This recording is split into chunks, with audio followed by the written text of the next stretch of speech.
నా దగ్గర 350cc బండి ఉందని చెప్పి నేను 200cc బండ్లు పెట్టలే. సో ఈ వీడియోలో I just want to give a clarification about my upcoming ride. So చాలా మంది నన్ను 200cc అని అబో ఎందుకు పెట్టిల్లు బ్రో బైక్ అని చెప్పి చాలా మంది నన్ను అడిగిళ్ళు. I just want to give a clarity to all them that see there are many people వాళ్ళు కమెంట్ చేస్తులకి లైక్ నేను సింగిల్ గా స్కూటీ పైన కూడా వెళ్ళిన, ఎఫ్జెడ్ వేసుకొని వెళ్ళిన, XYZ థింగ్స్ వాళ్ళు చెప్తారు.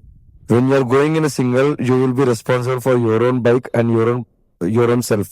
But when you are going in a group, especially when I am leading that group, the entire group responsibility will be on myself.